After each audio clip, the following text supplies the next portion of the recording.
My name is Melanie Teplinsky, and I'm an adjunct professor and a senior fellow at the Tech Law and Security program at American University's Washington College of Law. That's American University's law school.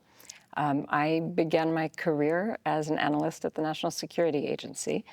When I was 16, I started working there, and I was a math geek.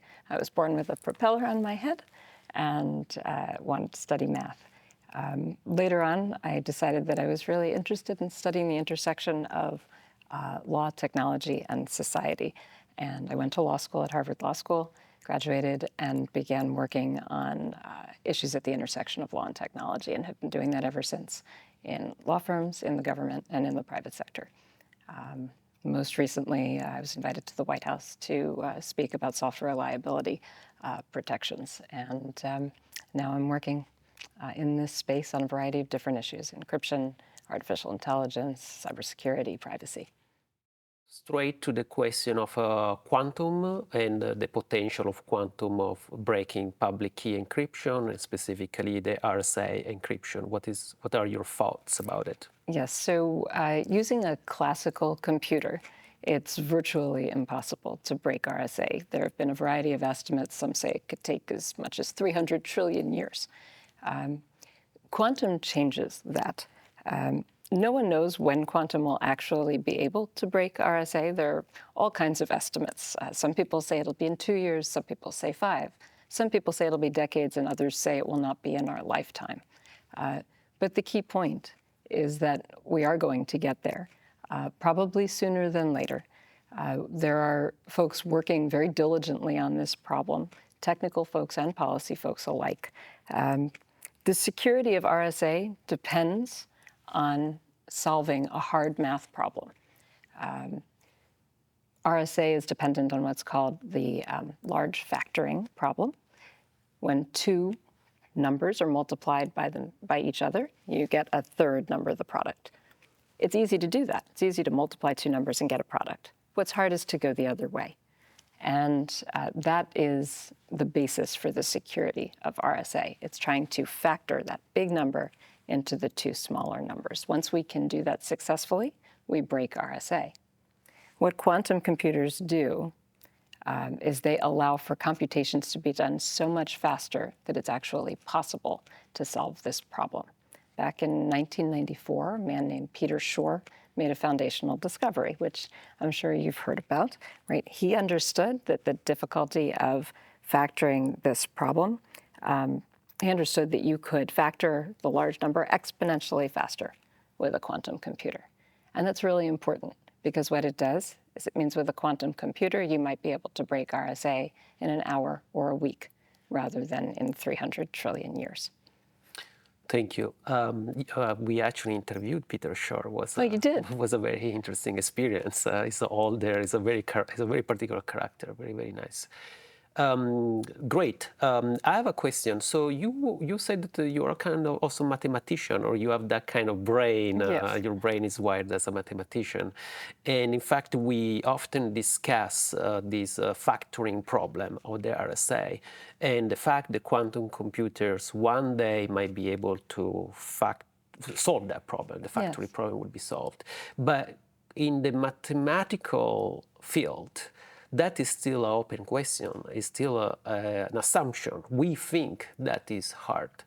And so do you think that by researching on quantum and computationally with physics, with just quantum information, quantum algorithms, all these fields together, at one point maybe we solve the mathematical assumption, the mathematical problems, rather than building a new computer? Do you think that there is that possibility? That's a very interesting question. When you talk about quantum computing, it's important to recognize there are two pieces to it. One is the physical piece, how you're building the quantum computer, how many qubits you have, how many gates you have, how long your qubits can stay in the superimposed state, the special state that's needed for extra processing power. There's a second set of questions that isn't related to the physical infrastructure. Physical infrastructure is how big, how bad can we make our machine? The second set of questions is, how do we design algorithms to run on those computers? And the algorithmic question is as important, if not more important, because the algorithmic question, right, if you improve your algorithms, you can make much more efficient use of your computer. Google in 2019 said it would take a 20 million qubit machine 1 week to break RSA. In 2025, they've updated that to say it will only take a 1 million qubit machine in order to break RSA in 1 week. That's a 20-time improvement. It's more than an order of magnitude. And it's really important that that advance was made because of our changes in algorithms, not because of our advancements in the physical infrastructure side. At the same time, we're also advancing our physical infrastructure. So IBM's announcement was that by 2029, they're going to have a machine that has 10,000 physical qubits. And that is an enormous change in what we are capable of doing. It will be the first large-scale fault-tolerant quantum computer that we have. What does that mean? Large-scale, well, big. Fault-tolerant. Before this, the problem with quantum computing has been that there are a lot of errors. When you use a classical computer, a bit can be a 0 or a 1. And every once in a while, very rarely, that bit gets flipped, and we have to correct that error. But in quantum computing, that issue is serious. There are many more errors because of the difficulty of keeping a qubit in quantum state. And so a lot of the work that's been done is on how to correct those errors. And IBM has made a recent advancement in that work. And because of that advancement, they're able to do error correction much more quickly, which is enabling them now to scale out computers. And they are saying that they think they see a path to large-scale quantum computing. And that's something very different from what we've seen before. Yeah, I mean, the breakthrough might happen anytime soon at this point. There was also this paper circulating this week that says they can do the same thing with 1 qubit. But it takes a lot of energy, it takes more energy. But still, is a different approach. It's not even about the number of qubits, it's Yes. different algorithm working on that potential. And so, let's go step by step. Let's say that the RSA is going to be broken tomorrow because of breakthrough. How bad would it be for the current cybersecurity and any kind of computer infrastructures out there? Catastrophic. RSA is the cornerstone of our digital trust. And to give you some examples, RSA is the basis for security in online banking, in our financial institutions. It's the basis for security over the web, email security. It's used as the basis for cryptocurrency. Lots of cryptocurrency wallets use RSA.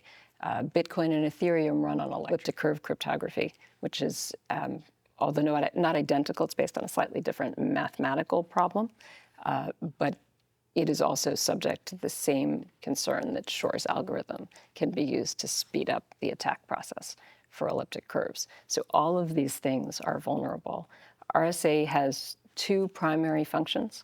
It can be used for encryption, that is to ensure the confidentiality of information. So information that's what we say at rest or in flight, meaning stored data or data being communicated, can be protected using encryption that's based on RSA. And RSA also can be used for purposes of authentication in the form of a digital signature.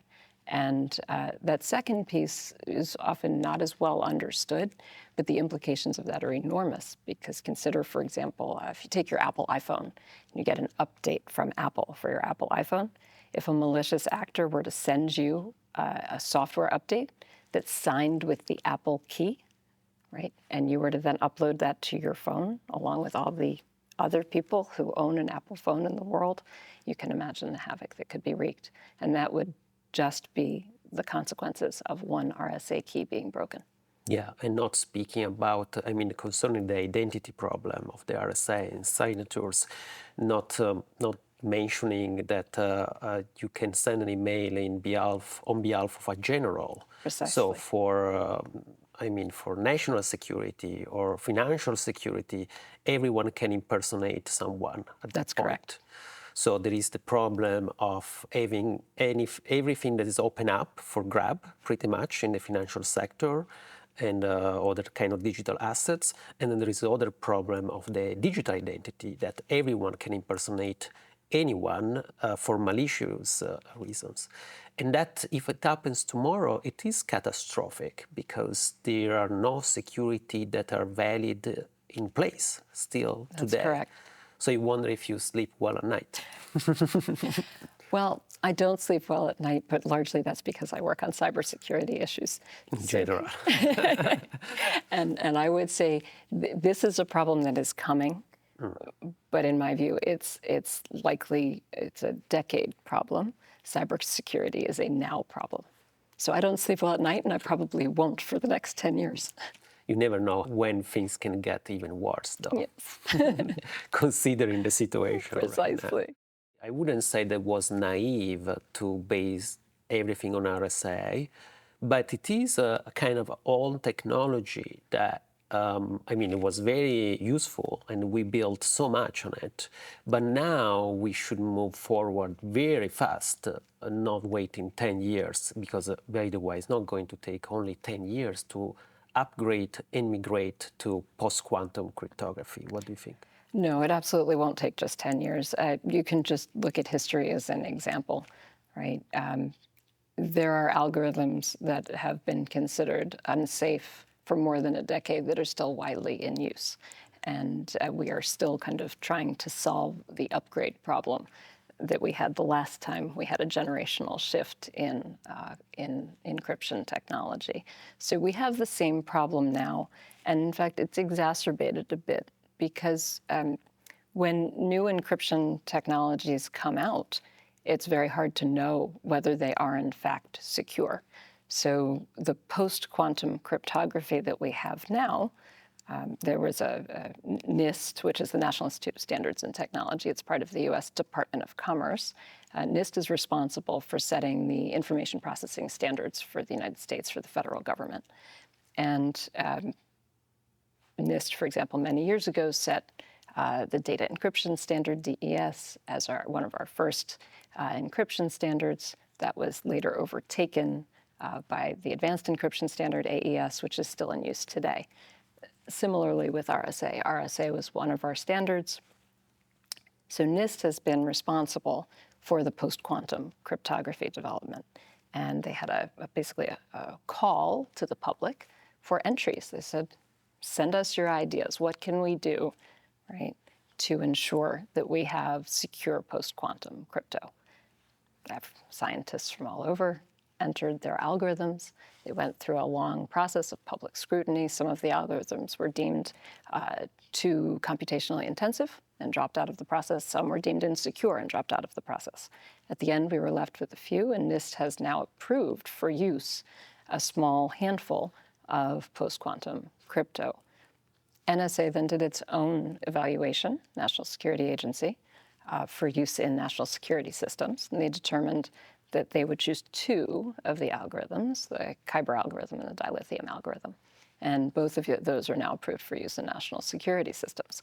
So we have some algorithms that have undergone public scrutiny since about 2016, so almost a decade now, and have withstood that scrutiny. But as anyone who works in encryption knows, just because a system looks like it's secure today doesn't mean a vulnerability won't be found tomorrow. And so I think there's a putting all your eggs in one basket problem. Yeah, because until we don't have the quantum computers, we cannot really test post-quantum cryptography. That's the problem.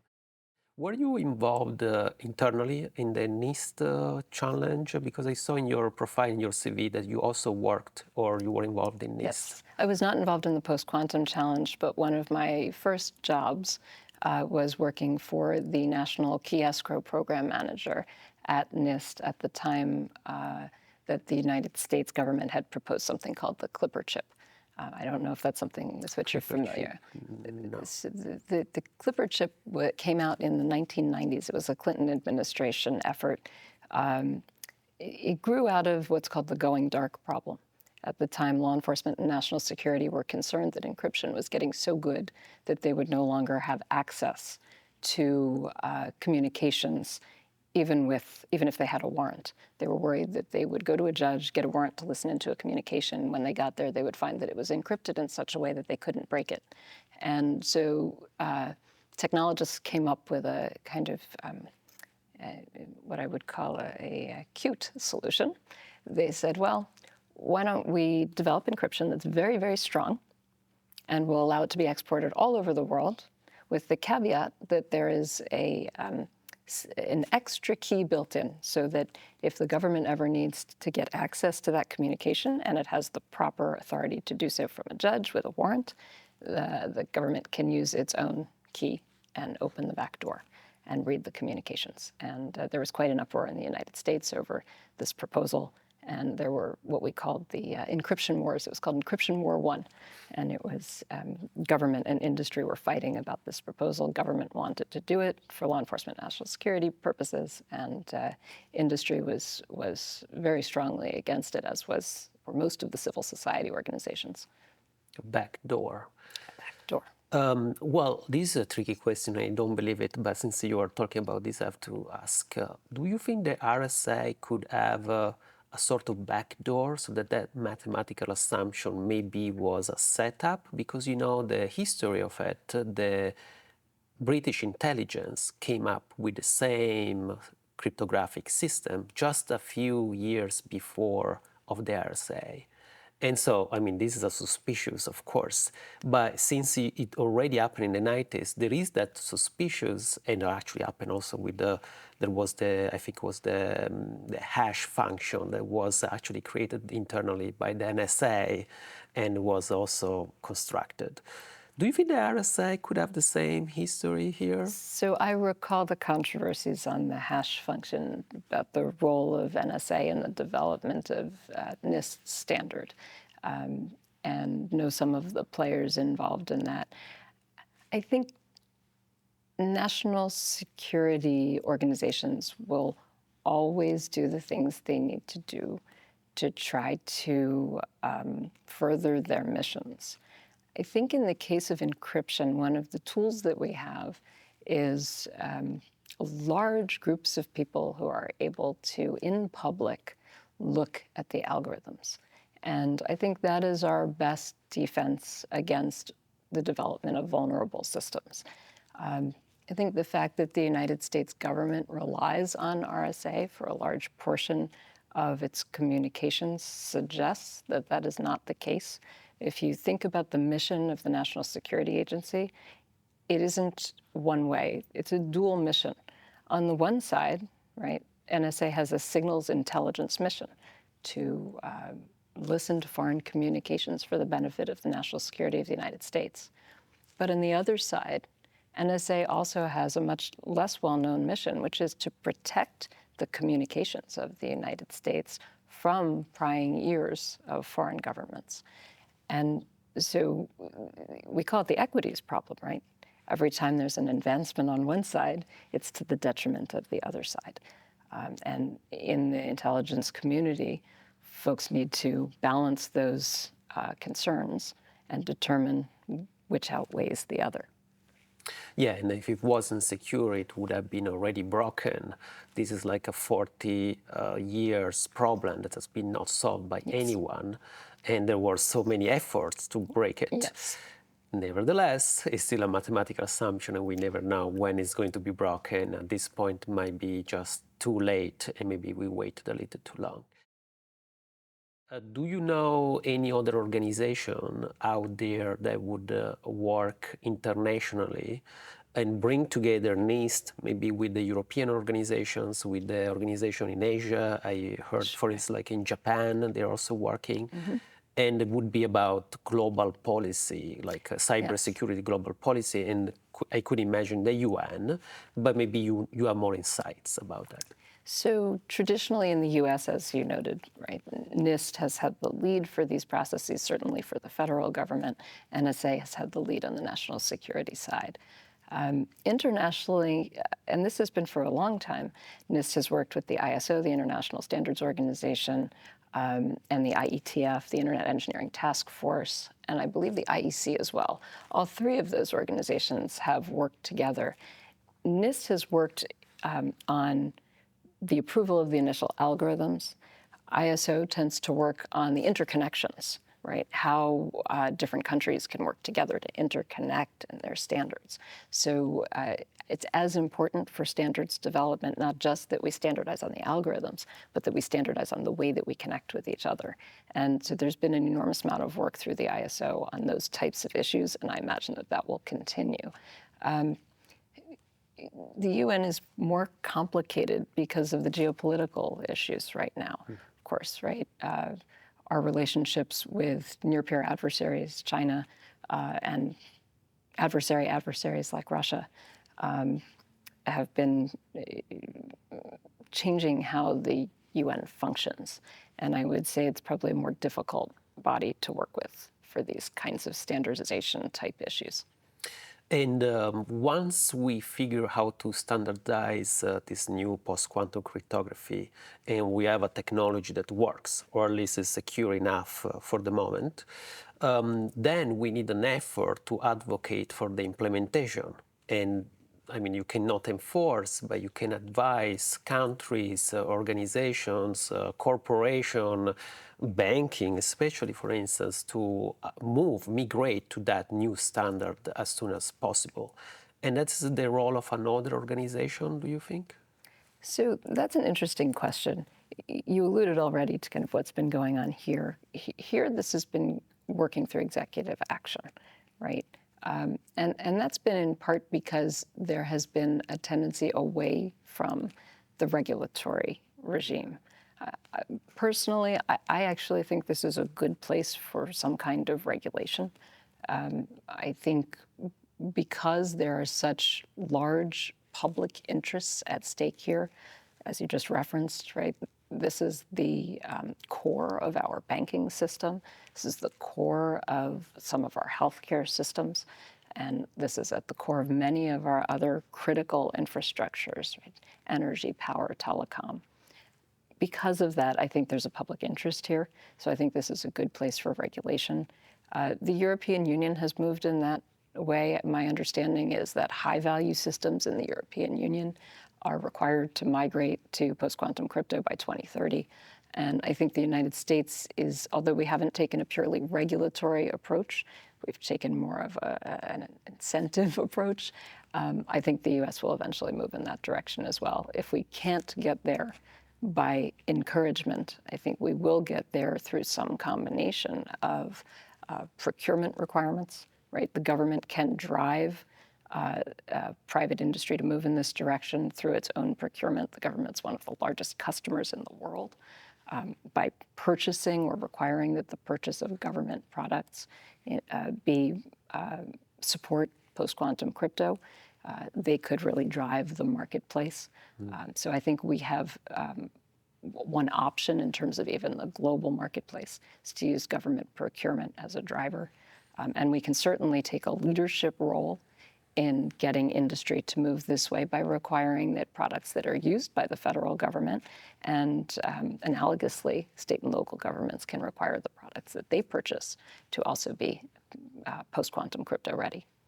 Yes, so regulation here would mean to kind of requiring that, again, the industry, the organization would migrate to post-quantum.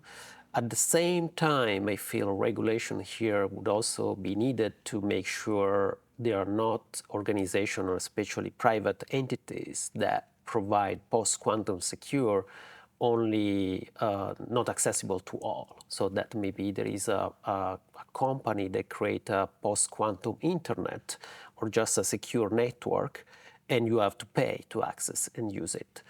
And so that is also another, like the other part of the regulation, in a way to make it accessible to all and make it a standard, and a standard is open for everyone, right? Yeah, so there are real questions about how to go about ensuring access in this space. And I think they're exacerbated by the expense of building a quantum computer and by the technical expertise that's required to do so.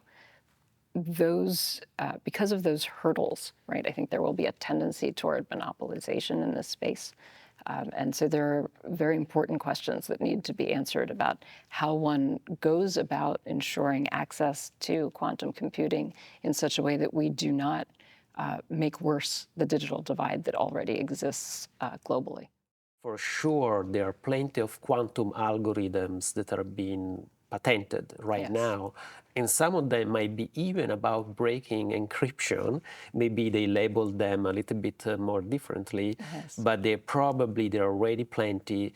And then the risk here is that there will be a private network that is quantum secure. Yes. And you have to pay to use it, and everyone else out of it as just to It's be, out of luck. yeah, it's not protected. Yes. And there is not much to do. I mean, there are some internet neutrality regulation in this country Yes. that in this case might apply. Is that correct? That's an interesting question. I'd have to give that some thought. I mean, internet neutrality in this country. It's more about the bandwidth. It's Yeah. not about the security. Yes. Right. That's Yeah, right. so maybe it doesn't really apply. So I don't know. I'd have to think about that. A good lawyer might be able to make an argument there. It was just curiosity. I wonder if you have any comments on the ethics. So quantum supremacy is viewed as a strategic edge for countries. And as a result, there are pressures on governments. There's been a lot of ink spilled about the competition between the United States and China for quantum supremacy and what that might mean for the future, particularly given other technology trends that are developing at the same time in artificial intelligence, et cetera. There's no formal ethical framework here for dealing with questions of this sort. When you think about other difficult areas, bioethics or artificial intelligence, we're working toward ethical frameworks. That has not yet happened here. I think we're just at the very beginning of discussions on that subject. There have been some papers out of the World Economic Forum and others really just starting to tee up these issues. But there are a number of very difficult issues to deal with here. One of them has to do with national security, right? If we build a quantum computer, if we are successful in that enterprise, and we're able to use it to decrypt communications all around the world, would we disclose that fact, or would we keep it in secret? And you can ask the same question for any of our adversaries. Were they to build it, would they disclose it, or would they keep it secret? What's required ethically, right? That's one of the hard questions. And what we see is that multiple principles are starting to butt up against each other. In the United States, principles about open research, right? Principles about how our researchers are able to access and handle information that's in the public domain.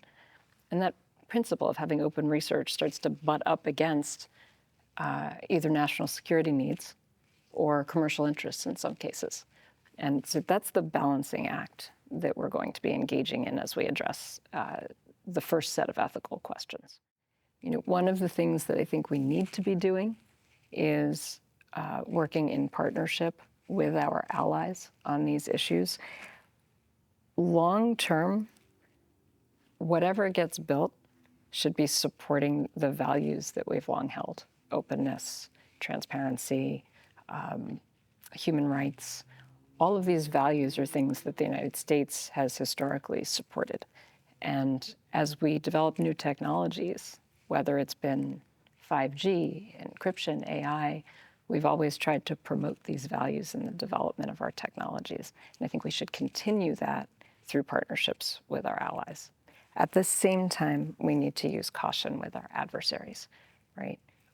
We are in competition with adversaries. We do have real national security concerns.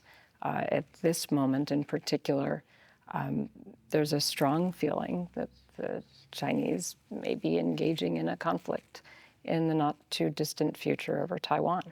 And so there's a real possibility of either conflict or even a hot war. And so to not take advantage of the edge that can be given from advanced technologies could also be a real problem for our country. So we're going to actually have to grapple with these issues. There isn't a clear and easy answer to how to do that, but we have the institutions to do it. We've done it in the past, as I said, for other emerging technologies. Nice. Yeah, what I was thinking the other day that concerning the ethics of technology, there are many ethics within the technological advancement. Yes. And with AI, there is so much talking about, and thanks God, regulating AI. But in the very particular field of AI, I think is more about knowledge. It's the power of knowledge. I mean, knowledge is power. But still concerning how can access and how that new form of knowledge can be used and who is going to produce it and who is going to manipulate it particularly. Yes. While for quantum, the feeling is that is more about power, almost like pure power. Because of the encryption and also because of what you can do with the quantum computers. It's just way more powerful than anything else. So it's just going to give another kind of advantage in the military, in the financial sector, in logistics, infrastructure, in science in general, including medicine. So I would say that in many ways, quantum is the classic dual-use technology. Right? We've been grappling with dual-use technologies for a long time. Think of something like nuclear, right? Same kinds of dynamics, right? Nuclear can be used for the benefit of nuclear power, and it can also obviously be used in weapons. It's the issue we have with Iran right now, right? Iran says it wants nuclear energy, and we're concerned that, in fact, they want to build a nuclear weapon. The same thing is going on here, right? Quantum, as you said, has incredible power to bring enormous benefits to society. It can underlie advances in personalized medicine, right? Chemicals and material science. It can underlie new drug discovery. It's underlying, as you said, advances in logistics. There are all kinds of things that it can do. And in fact, we shouldn't lose sight of the fact that it can also advance our own ability to protect our communications. Right? Quantum encryption is just as powerful as quantum decryption.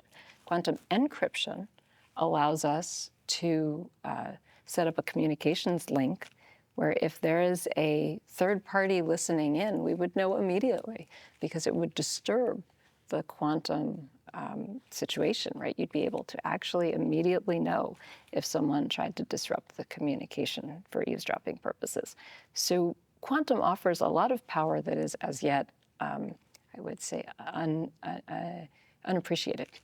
And it's going to take some time to figure out who has the advantage, offense or defense, right, as we look through these technologies. Yeah, I mean, I believe the quantum revolution is way more important than the AI revolution, and probably also more than the nuclear revolution to some degree, because there are going to be so many new discoveries in all those fields that's probably going to change the world. Let me go back to the encryption and to the RSA, and this has to do with ethics, but actually it's like wrapping up a little bit everything. Also the question of security, especially. Yes. So let's say that tomorrow the RSA is going to be broken, and you are getting notified. Maybe a scientist notify you. It's just hypothetical, of course. Yeah. And what would you do? I mean, because there is also this question that is so critical today, that if something like that happens, and it can happen at this point everywhere, in any lab, maybe it's a private company writing you, or a scientist, or even a student, or just a mathematician is going to write you and say, look, this is broken. And what would you do? What would be the first thing you would do? So I think the first thing you do, as you do with any emergency, is you batten down the hatches. You identify your crown jewels and you protect them, right? So if you think about what we do when there's a cyber attack, right? Often we don't try to defend the whole domain. We try to defend the piece of our network that's most at risk because it has the highest value asset inside of it. Same thing that we do with national defense. Sometimes we can't defend everything, but we can certainly defend the things that are most important to us. You think of a home intrusion, right? You protect your family. You don't worry that somebody's going to steal the $200 sitting on your dresser or the ring. So I think That's what we need to do. We need to be, as we prepare now, knowing that tomorrow could be the day, what we need to be doing now is taking inventory, taking stock. What are the things that are most important to us? And how do we go about putting in place protections? Not just post-quantum cryptography, right? It isn't just cryptography that's at issue here. Our systems were designed decades ago at a time when people were thinking about monetizing the internet and other goals. But today we have high-value assets, intellectual property, national security assets. All of those things are running online. And we need a network that's designed to protect those things. And we don't have that today. So when I think about these problems, one of the things I think about is how do we re-architect our digital world so that it is designed to protect the kinds of high-value transactions that we're engaged in that network. Yes, for sure. But in a practical way, would be which would be the first infrastructure that you would fix or patch? Because that's the most important, because there's so many. Section 9 entities. Those are the not just critical infrastructures, but the most critical of the critical infrastructures. Those infrastructures which, if they were to be attacked, could have serious national security, economic security, or public health ramifications. I would start there. Which one? Sorry, which are? How do you call We call them the Section 9 entities because there's an executive order that identified them in Section 9. Okay. And the list of the entities is actually classified, but you can guess at what they would be, right? They're the most important, the most critical of the critical entities. So think about your large power companies, right? Your transportation companies, the kinds of things which, if we didn't have them, we couldn't function day to day, our military couldn't function, our society couldn't function. Those are the things where I would focus my interest in the first instance. And you said that also health organization might be in there. Which kind of health organization? Hospitals? Yes, critical providers. Critical Yes. providers. Critical providers, so large-scale providers in large urban areas, for example. Wow, interesting. So there is actually a plan, sort of a plan. We like to think so. Concerning the law particularly, we mentioned regulations in a way, and for sure we could talk about privacy law, but this is actually much broader than just privacy in a way. Where do you think the law would play a role in this post-quantum cryptography or post-quantum world? Yes, so regulation is certainly one piece of it, as are incentives. But I think the law can actually help us in other ways. Our public policy right now, I think, needs to be re-examined. We need to be putting resources, time, energy, and money into the development of a skilled workforce in this space. We will never succeed in having leadership in the quantum space without scientists who are capable of doing this work, public policy folks who understand this work, regulators who are able to regulate it in a proper way, academics who are able to think about these kinds of ethical issues. We need people who are trained in this space. And I think our country is making a critical error at this moment. We are turning away from our investments in basic science. That's not to say basic science for its own sake. I understand that there are real and important fiscal concerns, but there is still room for investment in what an old mentor of mine used to call Pascal's quadrant. He said there's basic research for its own sake, there's applied research, and they were always thought of along a spectrum. But Pascal's quadrant was basic research with the intent of eventually getting an answer to a real problem, right? And Pasteur, of course, came up with pasteurization based on his original research, but he applied that and solved a critical real-world problem. And I think that's where we are. We need to go back to investing in basic research, because without it, none of these advancements take place. If you look at what IBM is doing, what Google is doing in the quantum computing space, all of that work is based on fundamental research that came out of our national labs, Oak Ridge and others. It's based on work that was done in academia by graduate students, by students who've come from all over the world to study in the United States. And when we stop investing in those people and in that knowledge base, then I don't think we're going to see ourselves remain at the forefront of these incredible technologies. Yeah. So the law here would work for regulation, but also for advancing science, but actually also protecting science, but also making sure all the discoveries are public, open, and at the same time there is something that is dangerous for critical infrastructure. There would be a law that would protect that too. So there would be an entire package of new law and bills concerning quantum, right? In my view, yes. In my view, we should take a very active approach to this, not to squelch innovation, but the opposite, right? Yeah. To support it. Yeah, and make it equal for everyone. So there would be also equality law that would allow everyone to enjoy the benefit of quantum discoveries. This you can think about when the internet first came out and rural areas didn't have access, right? And the efforts in the United States to extend high-speed internet access to rural areas through various programs, universal access programs. You could think about developing similar types of approaches to quantum, right? To ensure that folks all over the nation, and in fact globally, have access to the kinds of computing power that enable them to solve the world's most difficult problems. And at the same time, if someone abused that power, there would be a law protecting and avoiding that abuse, right? One would hope. I hope so. Yes.